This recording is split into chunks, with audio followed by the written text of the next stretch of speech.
గుంటూరు మాజీ ఎమ్మెల్యే ముస్తఫా అరెస్టుపై వైఎస్ఆర్సీపీ నాయకులు ఆగ్రహం వ్యక్తం చేశారు. అనంతపురం జిల్లా కేంద్రంలోని వైఎస్ఆర్సీపీ పార్టీ కార్యాలయంలో వైఎస్ఆర్సీపీ నాయకులు సైఫుల్లా, వసీం మీడియాతో మాట్లాడుతూ వ్యాపారానికి సంబంధించి విషయాన్ని రాజకీయం చేసి అక్రమ అరెస్టు చేశారని, కూటమి ప్రభుత్వం అధికారంలోకి వచ్చిన తర్వాత వైఎస్ఆర్సీపీ నాయకుల అక్రమ అరెస్టులు ఎక్కువయ్యాయని ఆరోపించారు. కూటమి ప్రభుత్వం మైనారిటీలపై కక్ష సాధింపులు చర్యలు చేస్తూ అక్రమ అరెస్టులు చేస్తున్నారని అన్నారు.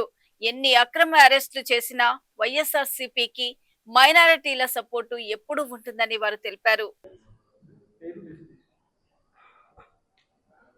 నా పేరు వేముల అబూజర్ నదీం అహ్మద్, అనంతపూర్ వైఎస్ఆర్ కాంగ్రెస్ పార్టీ రాష్ట్ర కార్యదర్శి. ఈరోజు రాష్ట్రంలో జరుగుతున్న కేవలం పరిస్థితులు చూస్తే కేవలం YSR Congress party active persons target.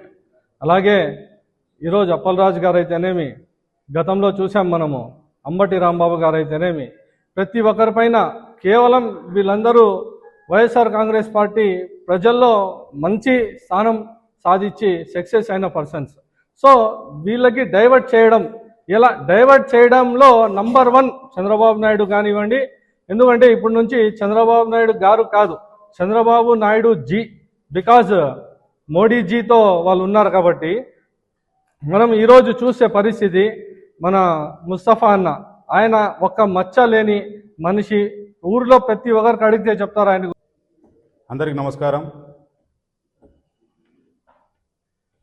ఈ రాష్ట్రంలో జరుగుతున్న అక్రమ అరెస్టులకి, అక్రమ కేసులకి కేర్ ఆఫ్ కూటమి ప్రభుత్వం అయిపోయింది.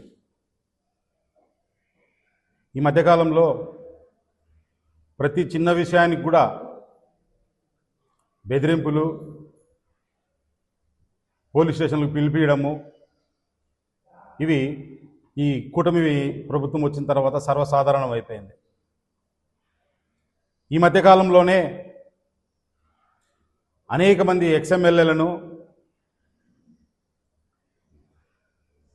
మంత్రులని కంటిన్యూస్గా అరెస్ట్ చేస్తున్నారు. కూటమి ప్రభుత్వం అధికారంలోకి వచ్చి దాదాపుగా 25 నెలలు అవుతున్న విషయం కూడా అందరికీ తెలిసినదే. ఈ 25 నెలల కాలంలో ఆంధ్రప్రదేశ్లో ఏ విధంగా కొనసాగుతున్న విషయం కూడా ప్రజలకు అందరికీ తెలిసినదే. జంగిల్ రాజ్ కావచ్చు, అదేవిధంగా ఏ విధంగా రెడ్ బుక్ని అమలు చేసుకుంటూ పోతున్న విషయం కూడా కూటమి ప్రభుత్వం అందరూ కూడా ఒకసారి ప్రజలందరూ కూడా గమనించాలని కూడా నేను తెలియజేస్తున్నాను.